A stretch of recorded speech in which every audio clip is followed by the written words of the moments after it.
Hello students. Last class में जो आप बात कर रहे थे वो बात कर रहे थे एक्टिविटी की। एक्टिविटी के बारे में आपने अच्छे से स्टडी किया था। आपने ये देखा कि एक्टिविटी की जो यूनिट है, ऐसा यूनिट वो बेकेरल होती है। अदर यूनिट आपको बताई थी क्यूरी। और फिर जो रिलेशन लिखा था आपने, उसमें आप करेक्ट कर लीजिए।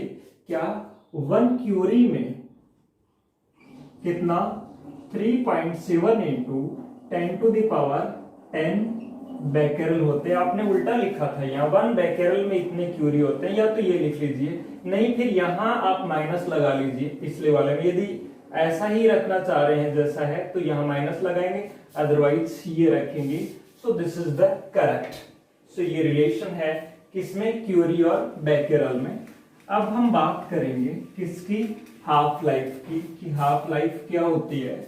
सो हाफ लाइफ है, उसको आप रिप्रेजेंट करते हैं किससे, कैपिटल टी से रिप्रेजेंट करते हैं। हाफ लाइफ को समझने के लिए कुछ इस तरह से समझा जा सकता है। लेट आपके पास में ये यहाँ पे कुछ बैलून्स लगा रखे थे आपने। जैसे मान लिया जाए कि इन बैलून्स की जो नंबर थी, मैंने कह दिया कितने थे, 1000 बैलून्स थे। और आपने देखा कि 1 डे के बाद में देखा कि 1 डे आफ्टर 1 डे के बाद में उन आपको मिलते हैं 900। आफ्टर 2 डेज आप देखते हैं उनकी नंबर हो जाती है 800। आफ्टर 3 डे आप कहते हैं उनकी नंबर हो जाती है 750। और आफ्टर जैसे 7 डेज उनकी नंबर आपको जो है वो मिलती है 500। आप ये कहेंगे कितने दिन के बाद में, 7 डेज के बाद में उनकी जो नंबर है वो इनिशियल नंबर की क्या हो जाती है, हाफ हो जाती है। यानी इनिशियल नंबर ये थे और अब कितनी हो गई, उसकी हाफ हो गई। कितने टाइम के बाद में, 7 डेज के बाद में। तो यहाँ 7 डेज को हम इसका क्या कह सकेंगे, हाफ लाइफ। तो हाफ लाइफ को आप ये कह सकते हैं, ये वो टाइम है इन विच नंबर ऑफ रिमेंड। यहाँ पे हम किसकी बात नहीं करेंगे, बैलून्स की बात नहीं करेंगे, हम किसकी बात करेंगे, एटम्स। क्योंकि डिसइंटीग्रेशन फाइनली किसका होना है, एटम्स का। तो वो टाइम जिसमें number of remained atom nuclei है वो इनिशियल नंबर के क्या हो जाए, हाफ हो जाए, उसी टाइम को क्या बोला जाएगा, हाफ लाइफ। तो हाफ लाइफ को आप ये कह सकते हो, the time in which number of remained atoms nuclei becomes half of their initial number,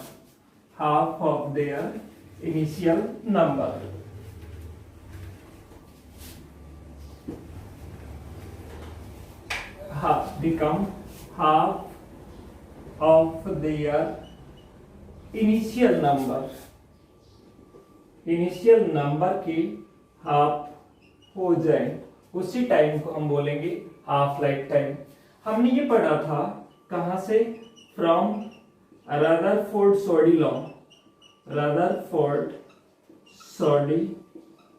law से। क्या सीखा था, n is equals to n naught e की power minus lambda into T. अब देखो इसमें सिंपल सा हम ये कह सकते हैं, टाइम की वो वैल्यू जिसमें number of remained nuclei at the present time initial volume की क्या हो जाए, हाफ। यानी वो टाइम जिसमें number of remained nuclei initial number के क्या रह जाए, हाफ रह जाए, इसी टाइम को क्या कहा जाता है, हाफ लाइफ टाइम कहा जाता है, हाफ लाइफ कहा जाता है ना। तो आप इसको लिख लीजिए, time in which number of remained atom nuclei becomes half of their initial number. और रदरफोर्ड लॉ से क्या ये लिखा जा सकता है। अब देखो इसी को मैं आगे ये लिख लिया डेफिनेशन, तो इसको आगे इस तरह से लिख सकते हैं अपन। देखो इसी से इसकी जगह पे आप क्या लिख सकते हैं, n की जगह लिखिए आपको n naught divided by 2 is equals to n naught e की पावर माइनस लैम्डा और स्मॉल t की जगह पे कैपिटल T। ये कैपिटल टी की वैल्यू हमें निकालनी है, यही क्या है, हाफ लाइफ है। अब देखो इससे एन नोट से एन नोट कैंसिल कर देंगे आप, तो ये होगा 1/2 इज इक्वल्स टू ई की power minus lambda into T, या इसको लिख सकेंगे 1/2 इज इक्वल्स टू 1 ई की पावर लैम्डा इंटू टी, या क्रॉस मल्टीप्लाई करेंगे तो ये हो जाएगा ई की power lambda T is equals to 2, या दोनों साइड से हम लॉग ले लें, taking log on both sides, तो कोई फर्क पड़ेगा, taking log on both sides, दोनों साइड्स लॉग ले लें, तो यहां देखो आप e की पावर लॉग e की power lambda T is equals to log 2। ध्यान रखें इस लॉग का बेस क्या है, e है, और इसका बेस भी क्या है, e है। लॉग में एक प्रॉपर्टी आपको बताई थी, क्या, लॉग m की पावर n है, उसको क्या लिख सकते हो, n log m, यानी ये जो पावर है वो किसमें आ जाती है, मल्टीप्लाई में, ये ई है यहाँ, तो आप क्या लिख सकेंगे, lambda t log base e पर e is equals to log base e पर 2।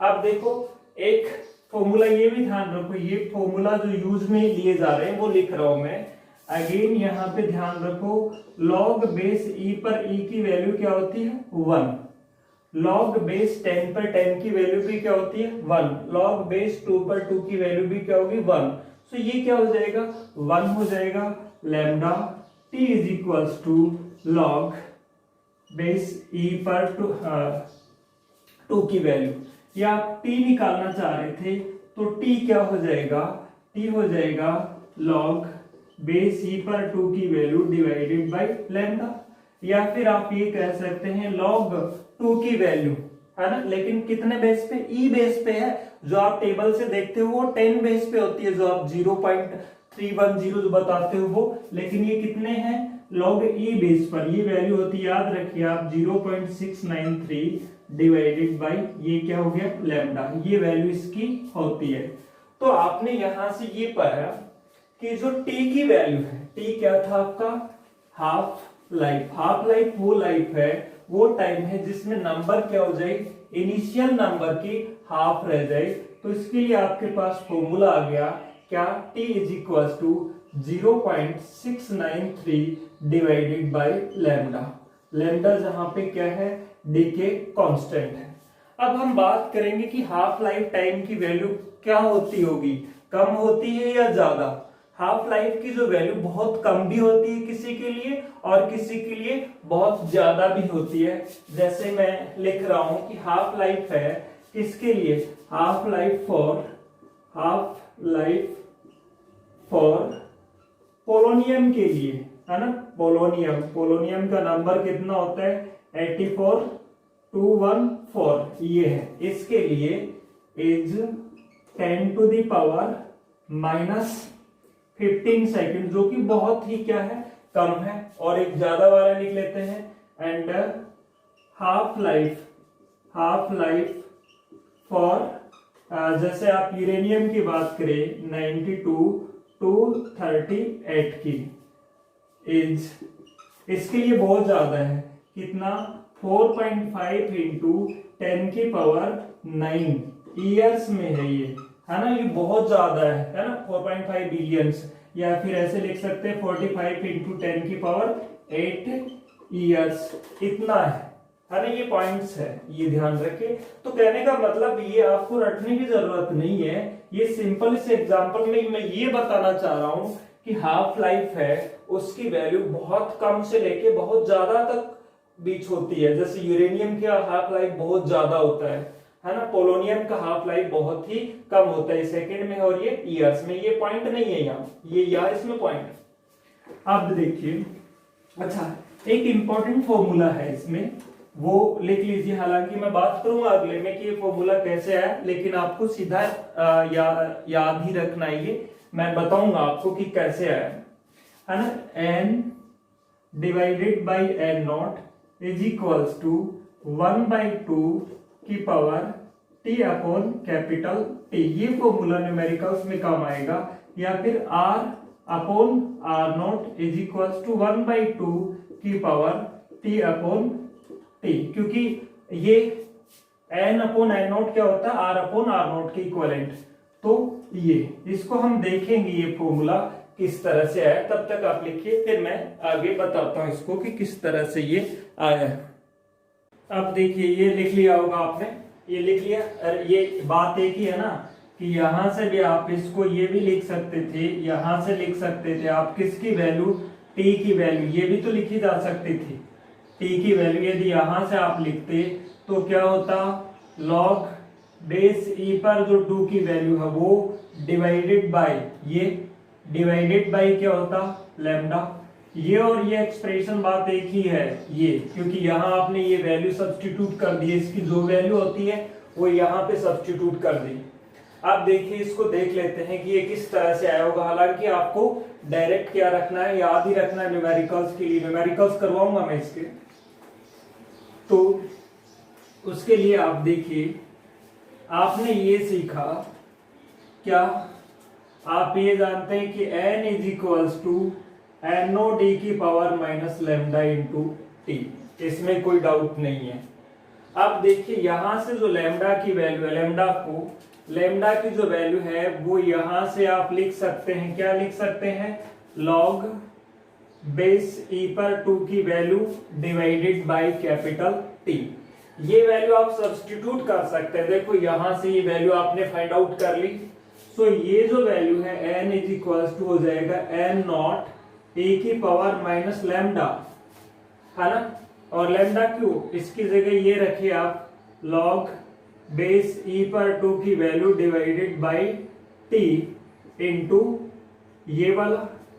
यहां तक बात समझ में आई। अब इसको आप इस तरह से लिख सकते हैं n divided by n naught is equals to, इसको मैं इधर ले गया, e की power minus log base e पर 2 की वैल्यू, है ना, इनटू ये देखिए इसको भी आप इस तरह से लिख सकते हैं, डिवाइडेड बाय में 1 डिवाइडेड बाय e की पावर लॉग 2, है ना। और इसको मैं लिख दूं ऐसे कि power t by T, multiply होने के बाद में सेम यही वैल्यू आ जाएगी, इसमें कोई दिक्कत नहीं। एक स्टेप और इंक्रीज कर लीजिए, इतना डायरेक्ट नहीं करना चाह रहे तो इस तरह से लिख लीजिए इसको, क्या, इसको इधर ले गए और ये हो गया e की power minus log base 2 divided by T. ये पावर में है, ये सारा किस में है, पावर में है, t इंटू स्मॉल टी, या n divided by n naught is equal to 1 e की पावर लॉग बेस e पर 2 की value divided by t into small t। ये वैल्यू आई। अब देखो ये वैल्यू आने के बाद में, ये वैल्यू आने के बाद में आप इस तरह से लिख सकते हैं इसको। रिवाइज में यदि लिखना चाहूं तो इसको n divided by n naught is equals to, देखिए क्या लिखा जा सकता है, 1 अपॉन e की पावर क्या, लॉग 2 बेस e है भाई, ये लॉग बेस e पर 2 की वैल्यू, है ना। और उस पूरे की जो पावर है वो आप क्या कर दें, small t by capital T। अरे पावर को मल्टीप्लाई करेंगे तो यही हो जाएगा ना, ये सेम का ये सेम। अब इसको आप लिख सकते हैं, हाँ ये बात समझ में आ गई। अब देखिए मैंने आपको एक फॉर्मूला बताया था, यदि ध्यान हो, कि e की पावर लॉग x की जो वैल्यू है वो क्या होती है, बेस e पर x होती है। तो यहाँ पे आप देखें इसकी वैल्यू x की जगह पे यहाँ क्या है, 2 है, तो इसकी वैल्यू क्या हो जाएगी, 2 हो जाएगी।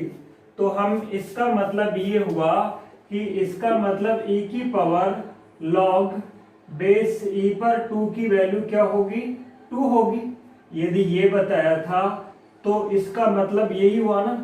तो इसका मतलब हुआ, तो इस पूरे की जगह पे आप क्या सब्स्टिट्यूट कर सकते हैं, 2 रख सकते हैं।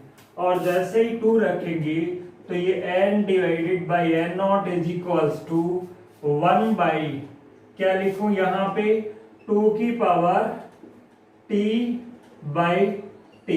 ऐसा 1 की पावर आप इसको ऐसे लिख सकते हो n divided by n not 1 की पावर t बाई टी कर दे, कुछ भी कर दे 1 ही रहेगा, है ना। 2 की power t by capital T. आप ये सोच रहे हैं कि इसके t बाई टी क्यों लिख दिया, 1 की पावर कितनी ही कर दो क्या रहेगा 1 ही रहेगा ऑलवेज। तो इसको हम इस तरह से लिख सकते हैं फिर क्या, देखो n divided by n naught is equal to 1 by 2, इस पूरे की पावर क्या होगी t बाई कैपिटल टी। इस तरह से इसको लिखा जा सकता है। समटाइम इसको ऐसे भी लिख देते हैं कई बार, क्योंकि n और n नॉट किसके प्रोपोर्शन में होते हैं r और r नॉट के, तो वो भी लिख सकते हैं आप। तो ये फॉर्मूला आपकी न्यूमेरिकल्स में हेल्प करेगा इस तरह से। सो इसको नोट करिए, करना चाहे तो कर सकते हैं, नहीं डायरेक्ट आप ये फॉर्मूला ध्यान रखिए। मीन लाइफ तक का तो डेरिवेशन, हाफ लाइफ तक का तो डेरिवेशन करना ही था आपको, उसके बाद में ये डायरेक्ट फॉर्मूला भी लिख सकते हैं आप, और चाहे तो कैसे आया तो ये इस तरह से इसको नोट कर सकते हैं। नोट करना चाहे तो नोट कर लीजिए। तो ये लिख लिया। तो नेक्स्ट बात कर रहे हैं हम किसकी, मीन लाइफ की। मीन लाइफ होता क्या है, मीन लाइफ को समझने से पहले आप एक एग्जांपल पे देखिए। टॉपिक का नाम तो क्या है आपका मीन लाइफ, और रिप्रेजेंट किससे करते हैं इसको, टॉ से। मीन लाइफ और रिप्रेजेंट करते हैं इसको टॉ से। मीन लाइफ को समझने से पहले हम एक एग्जांपल देखते हैं।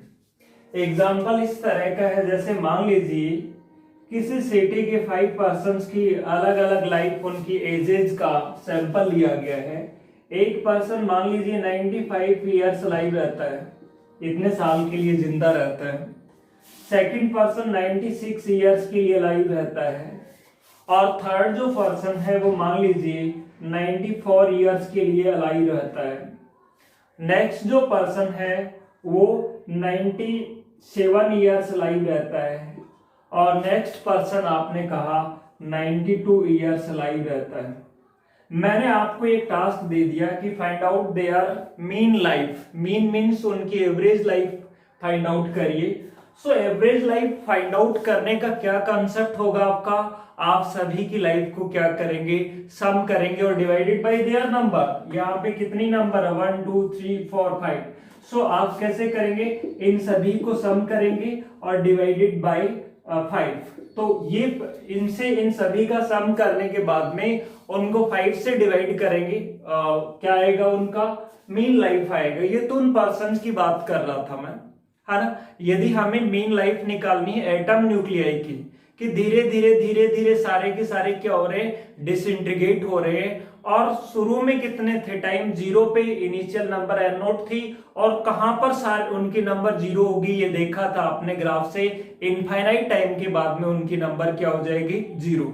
तो किसी की लाइफ तो 0 टाइम रही होगी, और किसी की लाइफ कितने टाइम रही होगी, इनफाइनाइट रही होगी। यानी मैं यदि इसको एक लाइन से रिप्रेजेंट करना चाहूं आपके पास में, तो इस तरह से कहूं कि t इज इक्वल टू 0 पर उनकी नंबर क्या थी n नॉट, और उसके बाद में यहाँ कितने आपने प्रेजेंट टाइम की बात किया। प्रेजेंट टाइम मान लीजिए कितना टाइम हो चुका है, टी टाइम।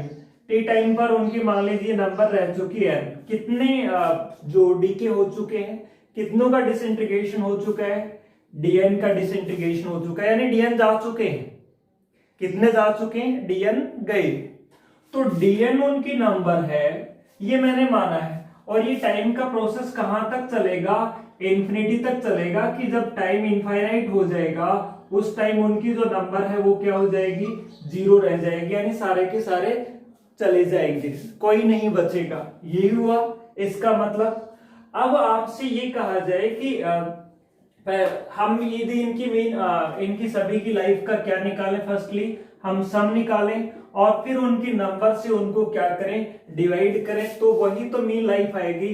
तो मीन लाइफ का आपने कॉन्सेप्ट बताया कि how we can calculate the mean life. Topic तो हमारा है मीन लाइफ। तो मीन लाइफ है, उसका फॉर्मूला ध्यान रखेंगे फर्स्टली। तो आप क्या होगा, total sum of life of the atom nuclei. Total sum of life of atom nuclei atom nuclei divided by their number, total number of atom nuclei. Total number तो कितनी थी उनकी, एन नॉट थी, तो हमें टोटल सम ऑफ लाइफ निकालना है। तो हमारा टारगेट ये है, क्योंकि टोटल नंबर ऑफ न्यूक्लियाई कितने थे, एन नॉट, और उनकी जो लाइफ है, किसी की लाइफ 0 टाइम रही होगी, किसी की टी टाइम रही होगी, किसी की कितनी रही होगी, इनफाइनाइट टाइम रही होगी। तो फर्स्टली हमारा जो टारगेट होगा वो क्या होगा, total sum of life of atom nuclei निकालना। इस लाइन को बनाना नहीं है, ये समझाने के लिए बताइए मैंने। टोटल सम ऑफ लाइफ यानी उनकी लाइफ का टोटल सम निकालें फर्स्टली हम। सो टोटल, ये तो टोटल नंबर ऑफ न्यूक्लियाई, ये तो क्या है, मैं एन नोट लिखूंगा, इसको मैं मिटाऊंगा यहां से, है ना। अब देखो टोटल क्या, sum of life of atom nuclei, ये कैसे निकालें। सबसे पहले आप ये देखें कितने न्यूक्लियाई हैं जो जा चुके हैं, डीएन जा चुके हैं, डीएन खत्म हो चुके। हर एक ने इस दुनिया को कितने टाइम के लिए देखा, टी, पहले ने भी, दूसरे ने भी, तीसरे ने भी। मान लीजिए आपके पास में 10 है, कोई भी पहला भी मान लीजिए जैसे किसी पर्टिकुलर टाइम टी टाइम के लिए लाइव रहता है, दूसरा भी टी टाइम के लिए, तीसरा भी टी टाइम के लिए, और 10th भी टी टाइम के लिए। तो सभी की लाइफ का सम कैसे निकालेंगे, या तो सभी को ऐड करेंगे, या फिर क्या करेंगे आप, मल्टीप्लाइड बाई टी। तो इन सभी का, इस सैंपल में जो भी न्यूक्लियाई हैं, जो गए हैं, जो जा चुके हैं, उनकी लाइफ कितनी रही है, 0 से टी का मतलब कितने टाइम के लिए अलाइव रहे हैं, वो कितने टाइम के लिए जिंदा रहे हैं, टी टाइम के लिए, और उनकी नंबर कितनी है, डीएन। तो उन सभी का सम क्या होगा, टी इंटू डीएन। फिर से देखिए, मैंने कहा यू है, मान लीजिए आपके पास 10 न्यूक्लियाई हैं, और हर एक की लाइफ, पहला भी टी टाइम के लिए अलाइव रहता है, दूसरा भी टी, तीसरा भी टी, और इस तरह से 10 के 10 है टी टाइम के लिए। तो सभी की लाइफ का सम कैसे होगा, T plus T plus T, कितने टाइम, 10 टाइम। या फिर इसको डायरेक्ट आप लिख सकते हैं 10 इंटू टी। क्या कॉन्सेप्ट आया, उनकी नंबर मल्टीप्लाइड बाई टाइम, उन सभी की लाइफ का सम, क्योंकि सैंपल में जितने भी न्यूक्लियाई है उनका लाइफ टाइम कितना माना गया है, टी। तो ये तो हो जाएगा टी इंटू डीएन, है ना। इन सभी की, इस सैंपल में आने वाले न्यूक्लियाई की लाइफ है, लेकिन आपको इस सैंपल का थोड़ी निकालना, आपको तो सभी की लाइफ का सम निकालना है, टोटल न्यूक्लियाई की लाइफ का सम। और टोटल के लिए हम क्या करते थे, इंटीग्रेशन करते थे। तो मिनिमम लाइफ कितनी होगी, सैंपल में आ रहे हैं उनकी 0, और मैक्सिमम लाइफ कितनी हो सकती है, इनफाइनाइट। तो ये करेंगे तो इसका टोटल क्या आ जाएगा, ये बात समझ में आ गई। तो ये लाइन अब मैं मिटा देता हूं, ये केवल समझाने के लिए बनाई थी, ये बात समझ में आ गई। अब देखो, ये समझ में आने के बाद में यहां रदरफोर्ड सोडी लॉ से 2 बातें बताई थी मैंने। एक तो आपको बताई थी dn अपॉन dt, है ना, is equals to minus lambda into n, ये होता है। तो यहां से आप dn को क्या लिख सकते हैं, माइनस साइन को तो लेने की जरूरत है ही नहीं, माइनस तो क्या था, ये बता रहा था, केवल क्या हो रहा था, डीके हो रहा था। तो यहां से dn को क्या लिखा जा सकता है, यहां से dn को लिखा जा सकता है, यानी रदरफोर्ड सोडी का कौन सा डिफरेंशियल फॉर्म लगा रहे आप, तो ये लिखा जा सकता है क्या, t इंटू डीएन को आप कह रहे हो, देखो क्रॉस मल्टीप्लाई करेंगे तो लैम्डा n dt, यही तो रदरफोर्ड सोडी लॉ, यही तो था डिफरेंशियल फॉर्म में, वो अप्लाई किया है। अब देखो एक्सपोनेंशियल फॉर्म में भी बताया था, मैं इससे लिख देता हूं, या तो आपने ये पढ़ा था dn upon dt is equals to lambda into n। और दूसरा, यदि रदरफोर्ड सोडी का जब डिफरेंशियल लॉ लगा दिया, डिफरेंशियल फॉर्म लगा दिया, तो एक्सपोनेंशियल वाला भी लगाओ। वहां क्या पढ़ा था, n is equals to n naught e की power minus lambda into t। तो इस n की जगह आप क्या सब्स्टिट्यूट कर सकते हैं, n नॉट e की power minus lambda t substitute कर सकते हैं। ये फॉर्मूला ध्यान रखना आप, इन लाइफ का, ये मैंने लिखा है, लास्ट में काम में लेंगे हम। तो देखिए, अच्छा इनकी नंबर, इन टोटल नंबर क्या थी, n नॉट, है ना। अब देखिए, इसको इस तरह से हम कर सकते हैं। अब यहां तक इनकी जो लाइफ है मिनिमम कितनी 0 और मैक्सिमम कितनी इनफाइनाइट, 0 और इनफाइनाइट के बिटवीन होगी, है ना। तो ये देखेंगे आप, अब तो सिंपल सोल्व करना है इसको, है ना। इसको सिंपल इस तरह से सोल्व कर सकते हैं हम। ये आएगा टोटल सम ऑफ लाइफ आएगा, सम ऑफ लाइफ, और वो आ गया आपके पास में, देखो इनकी जगह ये रखना है ना, ये रखना है, वो क्या आएगा टी लैम्डा एन, और एन क्यों, लैम्डा एन, एन की जगह ये सब्स्टिट्यूट करिए, एन नॉट ई की power minus lambda T, N हो गया इनटू डी टी, और लिमिट कहां से है 0 से इनफाइनाइट।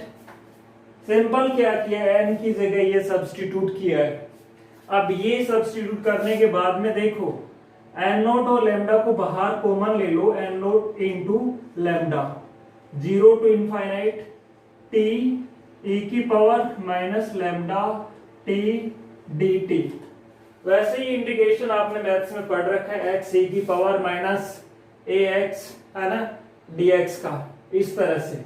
इसका क्या आता है 1/a²। तो ये सीधा ही ध्यान रख लीजिए यहां से, और यदि आप चाह रहे हैं मैं अलग से सोल्व करके बता दूंगा इसको, लेकिन आपको डायरेक्ट ही ध्यान रखना है कि इसका जो इंटीग्रेशन है, क्योंकि इंटीग्रेशन सोल्व करने बैठोगे तो इस टॉपिक को नहीं कर पाओगे, है ना। फर्स्ट और सेकंड फंक्शन मान करके आप कर सकते हैं, लेकिन फिजिक्स में आप देखो यहां इस तरह से लिख देंगे क्या कि इसका इंटीग्रेशन किसका, टी ई की power minus lambda t d T, वो कितना होता है 1/λ² होता है ना, 1/λ² होता है ये। तो ये कहां से लिमिट, कहां से कहां के बीच में, 0 से इनफाइनाइट के बीच में इंटीग्रेट करते हैं। तो ये जो वैल्यू है, इस कारण आपकी जो है ये होगी एन नॉट लैम्डा, और ये वैल्यू आप बता रहे हो 1/λ²। ये इंटीग्रेशन करने के बाद में इसका जो इंटीग्रेशन है वो कितना होता है 1/λ²। अब देखिए आप, लैम्डा से ये एक लैम्डा कैंसिल हो जाएगा, λ² है नहीं, ये λ² था और ये लैम्डा है, तो एक लैम्डा कैंसिल हो जाएगा। अब यहां क्या बचेगा N naught divided by lambda. तो ये क्या है total sum of life, total sum of life, है ना, टोटल सम ऑफ लाइफ है, सम ऑफ लाइफ है ना, ये टोटल सम ऑफ लाइफ। अब आपको क्या निकालना था, कैलकुलेट क्या करना था, रियल में आपको कैलकुलेट करना था मीन लाइफ। तो मीन लाइफ के लिए मैंने आपको फॉर्मूला बताया था क्या, total sum of life, total, so starting में लिखा था इस डेरिवेशन जब शुरू किया था मीन लाइफ का, sum of life divided by total number of atom nuclei, यही लिखा था ना, यही फॉर्मूला लिखा था। अब देखो इसमें ये वैल्यू आपके पास आ चुकी है, उन सभी की लाइफ का सम कितना था, कितना है N naught divided by lambda, और ये कितना था, टोटल नंबर कितनी थी, 0 टाइम पे आप चले तब एन नॉट थी। तो इसको किससे डिवाइड करना, आपको एन नॉट से डिवाइड करना है। तो ये आ जाएगा इस तरह से, जैसे आप इसको एन नॉट से डिवाइड करेंगे, एन नॉट से डिवाइड करने पे देखो मीन लाइफ यानी tau is equals to total sum of atom nuclei कितना है, ये एटम्स भी लिख देते हैं, कितना N naught divided by lambda, total number of nuclei वो कितना है एन नॉट। तो ये इसको सोल्व करेंगे, एन नॉट से एन नॉट कैंसिल हो करके टो की जो वैल्यू आएगी वो आएगी 1/λ। तो हम इस तरह से कह सकते हैं कि जो मीन लाइफ है वो क्या होता है, डी के कांस्टेंट का रेसिप्रोकल होता है ना। ये डी के कांस्टेंट का क्या होता है, आप लिख सकते हैं in this way we can say mean life is there, है ना, रेसिप्रोकल ऑफ डिसइंटीग्रेशन कांस्टेंट या डीके कांस्टेंट। क्या लिखेंगे? Mean life is the reciprocal of the decay constant, है ना। ये बात समझ में आ गई।